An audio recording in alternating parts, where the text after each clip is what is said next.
Hello everyone, काय तुम्ही एक बेस्ट क्वालिटीचं अंजीर शोधताय? चला तर मग आज मी तुमच्यासाठी घेऊन आलेली आहे पतंजलीचं अंजीर म्हणजेच dry fruits for daily nutrition. Look at the packaging guys. Packaging तुम्ही पाहू शकता. ठीक आहे, हे आहे 250 ग्रॅम आणि याची प्राइस आहे ती म्हणजेच 500 रुपीज. ठीक आहे, मी पाहू शकता याचं पॅकेजिंग तर इतकं छान आहे ना, मला तर इतकं आवडलं ना याचं पॅकेजिंग. तुम्ही पाहू शकता, आय लव्ह इट. तुम्ही पॅकेजिंगच्या पॅकेजिंग पाहू सर्व काही मेन्शन केलेलं आहे इन्फॉर्मेशन. याची नेट क्वांटिटी आहे 250 ग्रॅम आणि याची प्राइस आहे ती म्हणजेच 500 रुपये म्हणजेच 500. आणि ट्रान्सपरंट पन्नी आहे, तर इथे आपल्याला अंजीर देखील दिसत आहेत पॅकेजिंग मध्ये. तुम्ही पाहू शकता. लुक ॲट द पॅकेजिंग बघूनच मी तर फारच इम्प्रेस झालेली होती.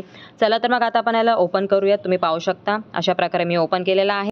ओपन केल्यानंतर आतमध्ये अजून एक पॅकेजिंग आहे आणि त्या पॅकेजिंगमध्ये आपले आहेत हे अंजीर. तुम्ही पाहू शकता. Look at the packaging guys. Packaging तुम्ही पाहू शकता, मला तर फारच आवडली पॅकेजिंग. त्याच्यानंतर तुम्ही पाहू शकता. आता चला तर मी याला ओपन करत आहे, कट करत आहे. पॅकेजिंग जेव्हा मी ओपन केली ना गाईज, तर एवढा छान सुगंध आला ना. अतिशय फ्रेश अंजीर आहे ते पतंजलीचे. तुम्ही पाहू शकता. ठीक आहे, हे 250 ग्रॅमच आपल्याला या पॅकेजिंगमध्ये मिळून जातील. याच्यामध्ये अँटीऑक्सिडंट हे भरपूर प्रमाणात असते. तसंच आपल्याला हायड्रेशनला प्रोत्साहन देते, तसेच आपले वजन देखील मेंटेन करते. ठीक आहे, त्याच्यानंतर आपली एनर्जी देखील वाढवते. अंजीरमध्ये विटॅमिन के असल्यामुळे आपलं ब्लड शुगर लेवल जे आहे ते एकदम कंट्रोलमध्ये राहते. असे अनेक बेनिफिट्स आहेत गाईज. तर म्हणूनच मी हे पतंजलीचे अंजीर हे मी परचेस केले होते. तुम्ही देखील नक्की परचेस करा. चला तर मग व्हिडिओ आवडल्यास व्हिडिओला लाईक, शेअर, कॉमेंट आणि माझ्या चॅनलला सबस्क्राईब नक्की करा.